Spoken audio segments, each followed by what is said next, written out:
আসসালামু আলাইকুম ওয়া রাহমাতুল্লাহি ওয়া বারাকাতুহু ওয়া মাগফিরাতুহু। নতুন দিনে নতুন একটি ভিডিও নিয়ে আবারও সবার মাঝে হাজির হয়ে গেলাম। যে যেখান থেকে বসে শুয়ে আমার ভিডিওটি উপভোগ করছেন তাদের সবাইকে ডিশ অ্যান্ড ডায়েরি উইথ উবাইদাস ফ্যামিলি ব্লগে সাদর আমন্ত্রণ জানাচ্ছি।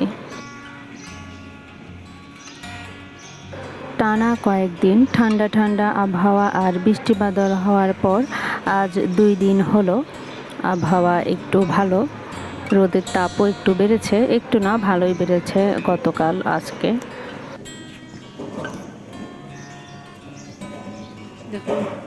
তো রোদ দেখে জানলার পাশে আমরা মা ছেলে একটু দাঁড়িয়ে রোদটা উপভোগ করছিলাম। আবহাওয়া মেঘাচ্ছন্ন থাকলে মন মানসিকতাও খারাপ থাকে আর কাজ করে আরাম পাওয়া যায়, কারণ যেহেতু ঠান্ডা ঠান্ডা থাকে চুলার কাছে থাকা যায় অথবা কাজ করা যায় ভালো। আর হচ্ছে আবহাওয়া গরম থাকলে মন ভালোই থাকে, বাট কাজ করে খুবই গরম, মানে কাজ করে হচ্ছে একটু পরে পরে ঠান্ডা পানি খেতে হয়, না হয় ঘাম মুছতে মুছতে অবস্থা খারাপ হয়ে যায়। এইটাই হচ্ছে জীবন। ভিডিওটা হচ্ছে 2 দিন আগের ভিডিও। সকালে ঘুম থেকে উঠে ভাত খেতে ইচ্ছে করছিল না, তো যেহেতু রুটি বানানো ছিল তো 2টা পরোটা নিলাম আর একটা রুটি ছিল, তো ওই রুটিটা আর হচ্ছে 2টা পরোটা আর দুধ চা আর একটা ডিম পোচ নিলাম। এটা হচ্ছে আমার সকালের নাস্তা। সচরাচর আসলে এই নাস্তা খাওয়া হয় না, যেহেতু আমার অনেক গ্যাসের প্রবলেম আছে, সেহেতু টানা দুধ চা অথবা পরোটা খেলে কয়েকদিন আমার গ্যাসের প্রবলেম বেড়ে যায়। তো দেখা যায় যে ভাতটা খেলেই ভালো লাগে শরীর, তো ভাতই খাওয়ার চেষ্টা করি। আর মাঝে মধ্যে হয়তো পরোটা দেখলে তখন চা দিয়ে খেতে ইচ্ছে করে। সকালে নাস্তা খেয়েই আব্বা হচ্ছে বাজারে গিয়েছে, তো বাজার নিয়ে এসছে। আর বাজার নিয়ে এসছে বলতে আব্বা এখনও আসেনি, বাজার পাঠিয়ে দিয়েছে কয়েকটা, আর আব্বা এখনও বাজারেই আছে। তো আমি একটু ভিডিও করছিলাম, বাট উবাইদার হচ্ছে ও আমাকে বিরক্ত করছিল। তো যাই হোক, বাজারটা রেখে দেন আমি এর আগে মাছ ভিজিয়ে নিয়েছিলাম। এখানে মাছের মাথা, লেজ আছে, আর হচ্ছে পরের দিনের জন্য কিছু মাছ ফ্রাই করে রাখবো। আর এখানে ঘলসা মাছ আছে। ঘলসা মাছ এটাকে কেউ ট্যাংরা মাছও বলে। ট্যাংরা মাছ আর একটু লাল মেবি, আর এটা হচ্ছে সাদা। আর হচ্ছে খালার হাতে মরিচ কাটিয়ে রাখবো। মরিচ হচ্ছে আমরা ইদানিং ব্লেন্ড করে তরকারিতে দেই, তো আবার দেখা ভাজি ভুনাতে একটু কাঁচামরিচ 2 ভাগ করে দিলে ভালো লাগে। তো খালাকে বলছিলাম যে কিছু কুচি করে দেন আর কিছু 2 ফালি করে দেন, তো খালা দিচ্ছিল। আর আমি এদিকে বেগুন ভর্তা করব, বেগুন আর আলু দিয়ে, তো সেজন্য বেগুনটা কেটে সেদ্ধ বসিয়ে দেব।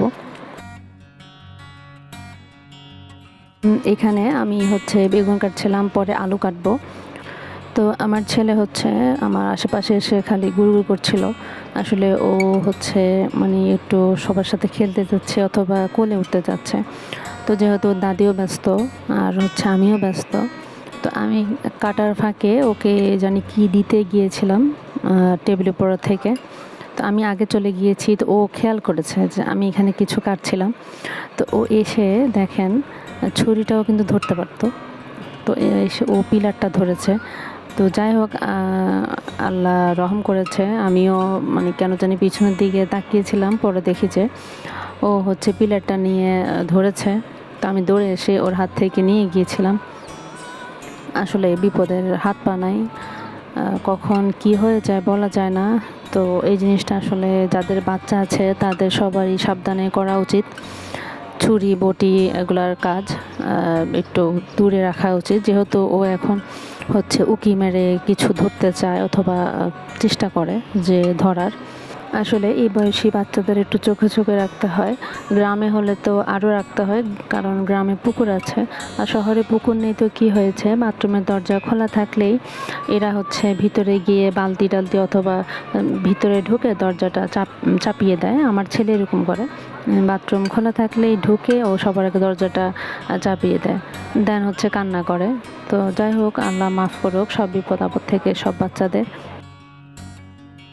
আর এখানে আমি এক পাশে কাটাকাটি করছিলাম একটার পর একটা, আর অন্য পাশে হচ্ছে চুলার কাজ করছিলাম। চুলাতে হচ্ছে আমি একটু লাল মরিচ ভেজে হচ্ছে চিলি ফ্লেক্স করে নিব, কারণ এটা করা থাকলে অনেক সুবিধা। যে কোনো ভর্তাতে দেওয়া যায় অথবা আম মাখানো, যে কোনো ভর্তা মাখানোতে দেওয়া যায়। তো সেজন্য আমরা এটা করে রাখি, আমাদের বাসায় বেশিরভাগ সময় থাকে।